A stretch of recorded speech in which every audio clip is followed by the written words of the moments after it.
Halo teman-teman, balik lagi di channel Ilmu Giziku. Nah, kali ini kita mau lanjutin pembahasan teratur hukum lagi ya, yang kemarin diadain sama Ilmu Giziku. Nah, kita akan mulai dari soal nomor 41 sampai soal nomor 50. Nah, sekarang kita akan bahas soal nomor 41 dulu ya. Jadi, soalnya itu adalah petugas gizi Puskesmas X melakukan pengkajian dari hasil pemantauan status gizi di Posyandu Y. Dari hasil pengukuran antropometrinya berdasarkan BB per TB dan BB per PB diketahui sebanyak 18% balita nilai Z-skornya itu kurang dari -2 sampai -3 SD. Termasuk dalam klasifikasi apakah balita tersebut? Untuk pilihan jawabannya itu ada gizi buruk, gizi kurang, gizi baik, dan gizi lebih, serta obesitas. Nah, di sini seperti biasa ya, kalian jawab dulu soalnya, nanti baru Mimin bahas, oke? Bisa pause video ini. Nah, di sini Mimin akan bahas ya, yang menjadi garis bawah di sini adalah nilai Z-skornya sendiri, yaitu kurang dari -2 sampai dengan -3. Nah, untuk status Z-score ini sebenarnya udah ada ya, yang terbarunya itu Permenkes nomor 2 tahun 2020, di mana untuk BB per TB dengan Z-score-nya itu kurang dari -2 sampai dengan -3 itu termaksud dalam klasifikasi gizi kurang. Gitu ya, teman-teman. Nah, kita lanjut ke soal nomor 42. Soalnya itu adalah seorang nutrisionis diberi tugas oleh kepala puskesmas untuk merencanakan pelatihan. Pelatihan tersebut ditujukan untuk kader posyandu, balita di daerah dengan N per D-nya itu sebesar 50%. Apa yang harus dilakukan pertama kali oleh nutrisionis tersebut? Untuk yang jawaban itu ada melakukan survei kepada tenaga kesehatan lain. Yang B-nya itu melakukan jajak pendapat kepada kader posyandu. Yang C-nya itu mencari tahu penyebab masalah gizi di daerah. Yang D-nya itu menyusun tujuan pelatihan gizi kader posyandu. Dan yang E-nya itu menyusun rencana pretest dan post-test pelatihan. Nah, kalian bisa pause dulu ya video ini untuk menjawab soal ini. Nah, untuk pembahasannya di sini adalah yang harus digarisbawahi adalah dia itu apa yang harus dilakukan pertama kali gitu ya, teman-teman. Jadi yang harus dilakukan pertama kali oleh nutrisionis itu adalah mencari tahu penyebab masalah gizi di daerah tersebut. Kan kita tahu ya, kalau di daerah tersebut tuh N per D-nya itu 50%. Berarti kan ini di bawah yang seharusnya ya, maksudnya ya di bawah seharusnya gitu. Jadi yang pertama-tama kali yang harus kita lakukan itu adalah kita cari tahu dulu penyebabnya tuh apa, penyebab dari N per D-nya itu sebesar 50% tuh apa gitu. Jadi jawaban yang paling tepat adalah yang C ya, teman-teman. Nah, kita lanjut ya ke soal nomor 43. Seorang nutrisionis diberi tugas oleh kepala puskesmas untuk merencanakan pelatihan. Pelatihan tersebut ditunjukkan untuk kader remaja di daerah dengan prevalensi anemia remaja sebesar 30%. Diketahui penyebab anemia adalah tingkat kepatuhan minum tablet FE yang rendah di sekolah. Topik pelatihan apakah yang tepat diberikan pada kader remaja?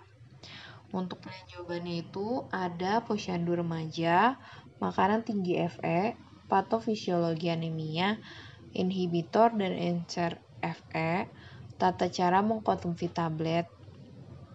Nah, kalian bisa pause dulu ya video ini untuk jawab pertanyaannya. Nah, untuk pembahasannya di sini yang di garis bawah adalah tingkat kepatuhan minum tablet FE. Jadi udah ketahuan nih kalau penyebab anemianya itu karena tingkat kepatuhan minum tablet FE-nya itu rendah gitu. Jadi topik pelatihan yang paling tepat diberikan adalah tentang tata cara mengkonsumsi tablet FE tentunya ya, teman-teman. Nah, kita lanjut ya, nomor 44. Seorang ibu balita menerima edukasi mengenai MPASI dari nutrisionis di puskesmas. Bentuk edukasi yang diberikan adalah memberikan ceramah secara konvensional dengan media PowerPoint. Kemampuan apakah yang mungkin dapat dicapai oleh ibu-ibu balita dengan bentuk edukasi tersebut? Nah, di sini untuk pilihan jawabannya adalah mampu menyediakan MPASI sehat untuk balita. mampu memasak MPASI dengan baik dan benar, mampu memilih bahan makanan MPASI untuk balita, D-nya mampu mempresentasikan MPASI yang baik, E-nya itu mampu mengganti salah satu bahan makanan dalam MPASI yang zat gizinya kurang. Nah, kalian bisa pause dulu video ini dan kalian jawab dulu ya pertanyaannya. Nah, untuk pembahasannya di sini kita tahu kalau misalkan si nutrisionisnya itu memberikan ceramah secara konvensional, berarti bentuknya masih edukasi ya, belum praktek. Jadi ini tuh dari segi ilmu gitulah. Nah, kalau misalkan kayak gini, menurut kalian jawaban yang paling tepat apa nih? Nah, kalau dari soal ini kita tahu kalau misalkan ahli gizinya itu hanya ngasih ceramah gitu ya teman-teman, walaupun sebenarnya semua yang ada di pilihan jawaban ini adalah tujuannya, tapi yang kemungkinan yang paling pertama akan dicapai sama ibu balita itu adalah yang C. Jadi dia tuh mampu memilih bahan makanan MPASI untuk balitanya gitu ya teman-teman. Nah, kita lanjut ke soal nomor 45. Nutrisionis memberikan edukasi terhadap ibu balita di program kelas ibu mengenai MPASI. Bentuk edukasi yang diberikan adalah dengan memberikan contoh praktek pemberian makanan bayi dan anak. Kemampuan apakah yang mungkin dapat dicapai oleh ibu-ibu balita dengan bentuk edukasi tersebut? Untuk pilihan jawabannya adalah mampu menyediakan MPASI sehat untuk balita. B-nya itu mampu memasak MPASI dengan baik dan benar, mampu memilih bahan makanan MPASI untuk balita, mampu mempresentasikan MPASI yang baik, dan E-nya itu mampu mengganti salah satu bahan makanan dalam MPASI yang zat gizinya kurang. Nah, kalian bisa pause dulu video ini dan kalian jawab dulu ya soalnya. Nah, untuk pembahasannya di sini yang digarisbawahi adalah si nutrisionisnya itu dia memberikan contoh praktek pemberian makan pada bayi dan anak atau PMBA.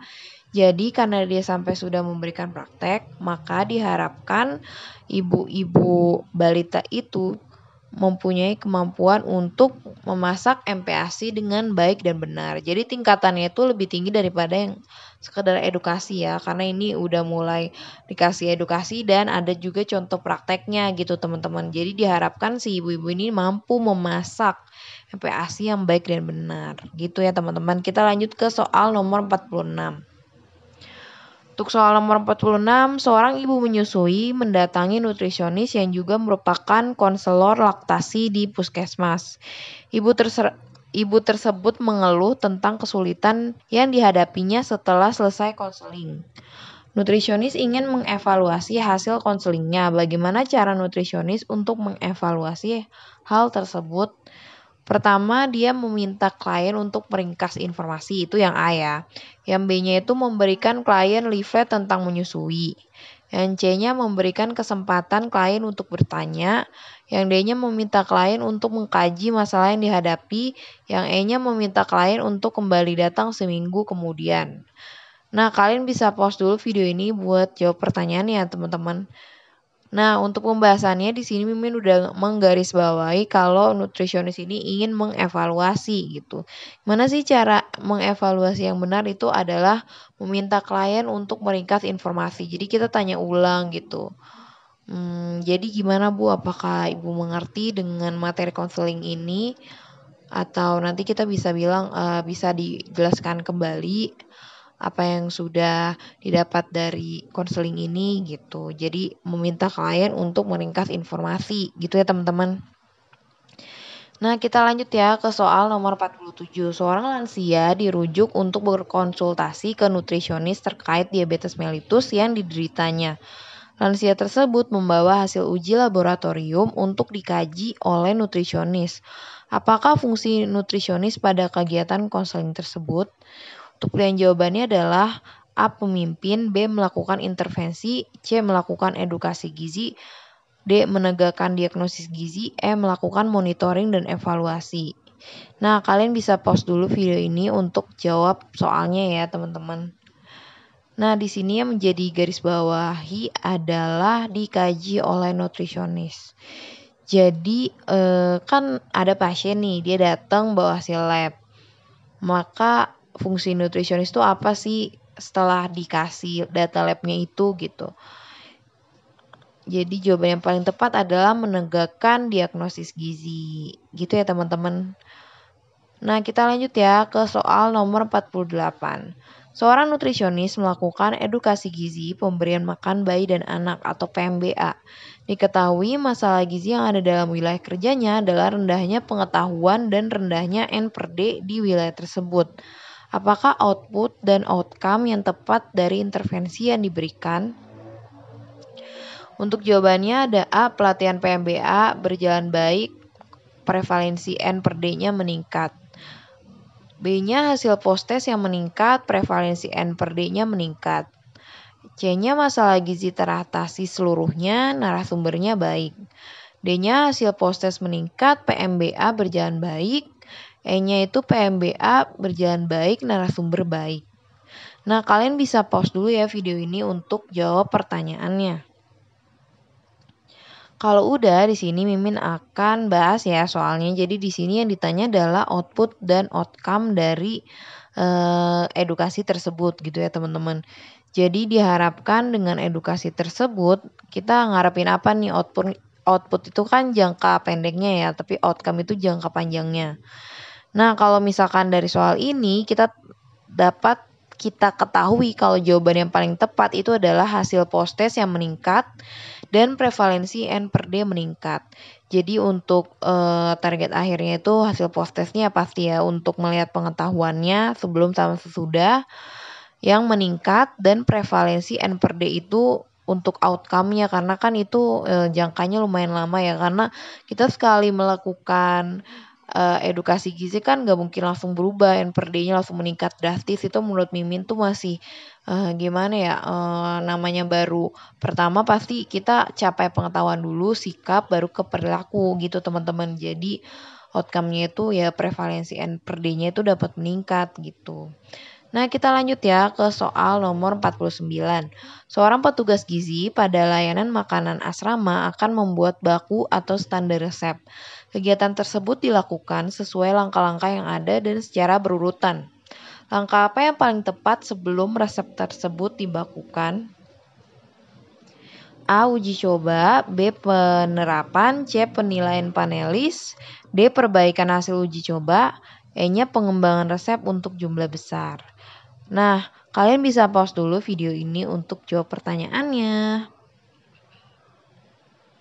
Nah, untuk pembahasannya di sini adalah Mimin garis bawah ya, itu sebelum resep. Jadi sebelum jadi resep itu gimana sih? Apa yang harus kita lakuin sebelum jadi resep gitu. Jadi jawaban yang paling tepat adalah uji coba. Jadi kita uji coba dulu baru kita bisa perbaiki hasil uji coba baru kita ke pembuatan resep tersebut gitu ya teman-teman. Nah, oke, kita lanjut ke soal terakhir di part ini alias part 5. Soalnya itu salah satu sajian makan siang pada sebuah asrama remaja adalah produk semur daging. Produk tersebut diberikan kepada penghuni asrama sebanyak 50 anak dan diberikan daging dengan ukuran potongan sedang yaitu 50-75 gram. Berapakah kebutuhan daging yang diperlukan untuk produk tersebut? Untuk pilihan jawaban itu ada 1,5, 3, 4,5, 6, 7,5. Dalam satuan kilogram semua ya untuk pilihan jawabannya. Nah, kalian bisa pause dulu video ini dan kalian jawab dulu ya untuk soal nomor 50 ini. Nah, untuk pembahasannya di sini yang harus kita garis bawahi adalah 50 anak ya. Jadi kita akan memasak untuk 50 anak dengan porsi makannya itu 50 sampai 75 gram. Nah, cara ngitungnya tuh gini teman-teman. Jadi kan ada 50 ya, berarti dikali. Jadi 50 kali 50 kan itu sama dengan 2500 gram ya. Atau kita kiloin jadi 2,5. Sampai 75 kali 50 jadi 3,75 kilogram. Jadi kita harus ngambil pilihan jawabannya yang rentannya itu 2,5 sampai 3,75 nih teman-teman. Nah, kalau misalkan kita lihat dari option yang masuk dalam rentang yang tadi Mimin sebutin itu adalah 3. Jadi jawabannya adalah yang B ya teman-teman, atau 3 kilogram. Nah, mungkin sekian dulu pembahasan soal tryout kali ini. Semoga semua lulusan gizi bisa lancar untuk ujian kompetensinya. Dan buat teman-teman yang mau belajar UKOM mulai dari awal-awal masuk kuliah atau mungkin semester awal gitu ya, kalian bisa beli bukunya Bank Gizi. Mana bukunya ini sudah merangkum materi-materi singkat terkait UKOM gizi, dan di sini juga udah ada kumpulan soal ya. Jadi soalnya itu udah 500 lebih plus pembahasan dan kunci jawabannya juga udah ada gitu. Jadi udah lengkap deh bukunya. Nah, mungkin sekian dari saya. Tetap jaga kesehatan karena kesehatan itu dimulai dari gizi. Bye bye.